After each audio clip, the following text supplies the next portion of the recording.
This is a picture of me. This is also a picture of me.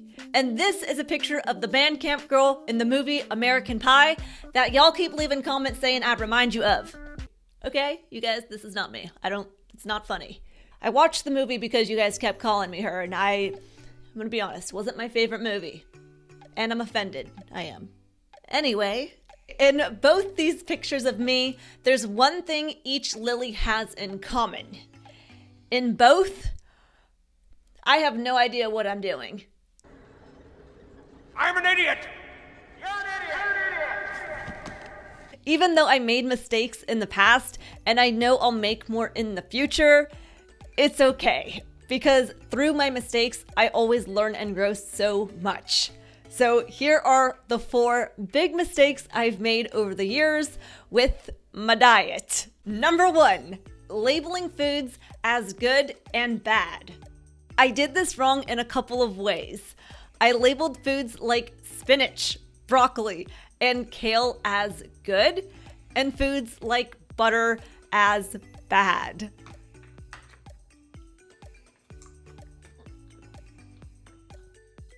Awful. Bad. I suffocated myself with raw, uncooked spinach and broccoli for years. I legitimately used to believe that the foods that tasted the worst were the healthiest foods for me, and the foods that tasted really good, those are the ones like butter you only have on special occasions when you really want to enjoy your meals. What was I thinking?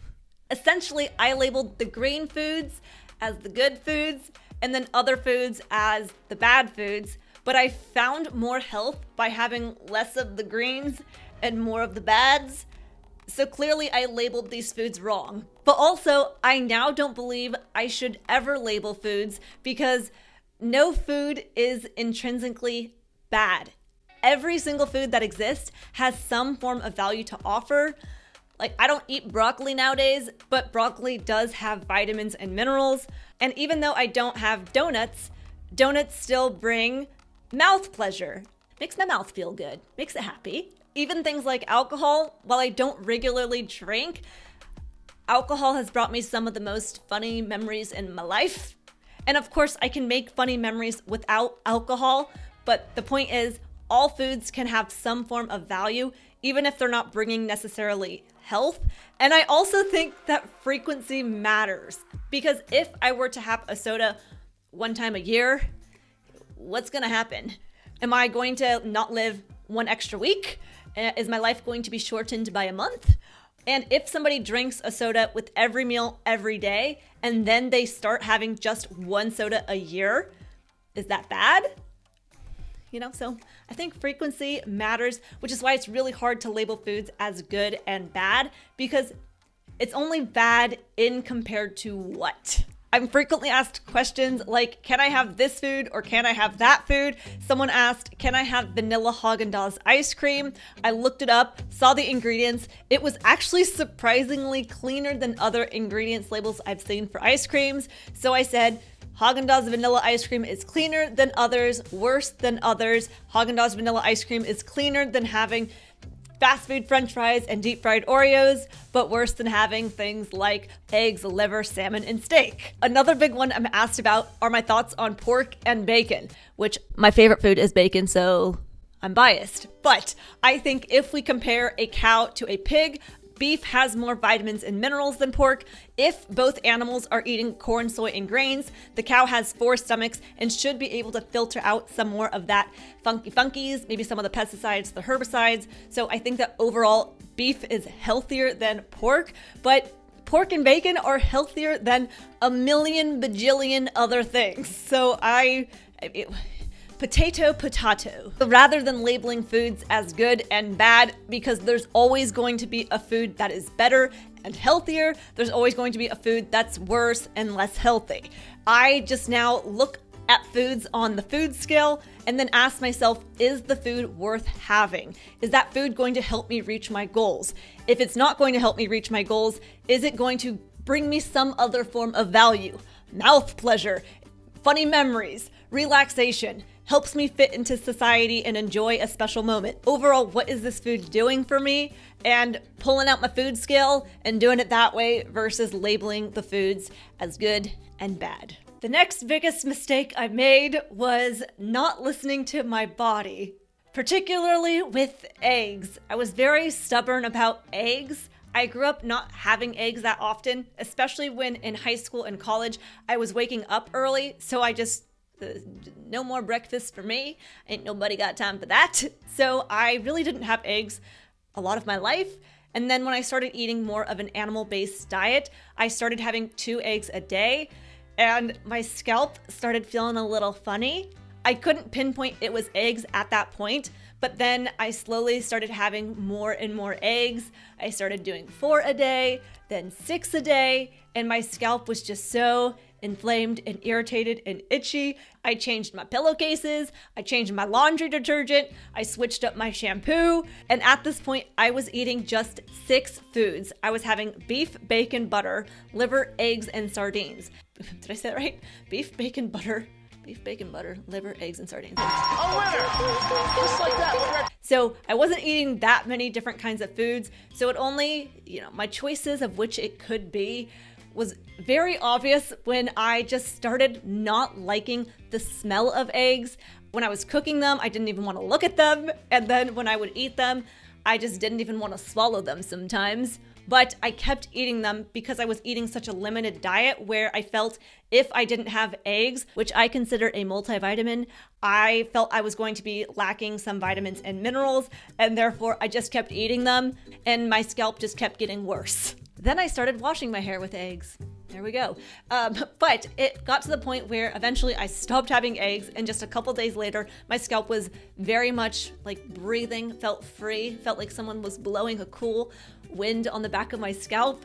I seriously put up with eggs for way longer than I should have because I knew for a while that they weren't for me, or at least not that many, or at least the egg whites. There's always foods that will provide the same vitamins and minerals. We just gotta food combine. So sometimes we have that fear of, but if I don't have this food, what am I going to replace it with? But there are so many other foods that can give those same vitamins and minerals. So we don't have to fight our body to keep eating something that we don't need, or we don't want, or we don't like, or we don't enjoy. Liver is another one. I actually like the taste of liver. To me, it tastes kind of sweet. But if I have it too much, then it will start to taste kind of metallic-y, taste like iron, doesn't taste good. And I'll take that as a signal that I've already got enough of that nutrition. Or with salt. If I add too much salt in my food, I just is like, it's too salty, then the next meal I'll put less salt on. And if I add salt on my food and it doesn't taste salty enough, I just keep adding more. People will ask questions too, like, what about fat? How do you know how much fat to have or how much butter to add? Your body will tell you. If you don't have enough fat, you'll likely feel hungrier earlier, or you won't feel completely satiated, or you may feel low energy. If you have too much fat, you will likely run to the bathroom, or you might feel nauseous, or you might have stomach pain. Our bodies do tell us these different clues and hints, but it's just sometimes, like me, I will hear it, I will ignore it, or we just forget to listen to it sometimes. So don't do that. This next mistake is from this Lillie. She found that she lost weight and she was healing her skin and her joint pain went away and her brain started feeling better. She had no sugar cravings. And so she decided to be a superhero and save everybody and made the mistake of trying to change other people. Sorry. Not only are we going to react to foods differently, for example, the eggs, I think if people can eat eggs, they are so nutrient dense. I would absolutely hope people eat eggs if they can. My fiance eats them. They work really well for him. They don't work well for me. So not only are we going to react to foods differently, but everyone has different goals. So maybe someone's goal is to lose weight. Someone else is to heal autoimmune. Someone else is to build muscle. And maybe somebody else, their goal is not health driven. Maybe their goal is to go to different breweries and drink a bunch of different beers. Somebody else, maybe they like to taste different cookies and they're a cookie connoisseur. So I made the mistake of saying, no, your goal is to be healthy. And if they don't want that to be their goal, then I shouldn't even care. Recently, one of my family members said, this is the sentence, So I had some cake, I'm sorry.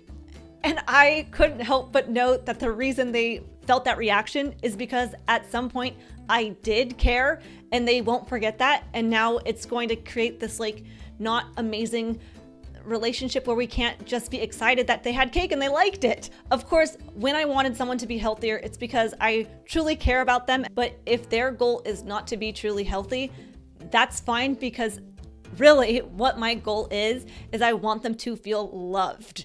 And if I'm making them feel awkward, uncomfortable, or that they're not good enough if they don't do it this way, or that they're doing something wrong, then I'm not doing my job right, and I'm not communicating well to say, no, I love you, and I don't care what you eat or what you do, let me just love you.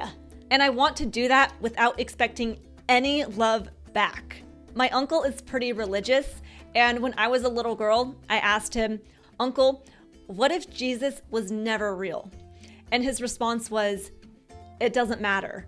At the end of my life, I want to be remembered as someone who still was like Jesus, in the sense that I was loving and I was good, and I want to be remembered for being somebody who didn't judge, who was just kind. Doesn't matter if you're religious or if you're not religious.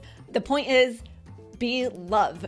If someone's happy eating cake, I am ecstatic that they are happy eating cake. So I don't need to try to change anyone, just be love. And last biggest mistake was telling people about my diet. Which I know we're talking about my diet right now, and my whole channel and my whole work and my passion is to now tell people about my diet. So I do embrace it and I own it. But if this was not my work, I would not be telling my friends and family about my diet, because they don't need to know about my diet.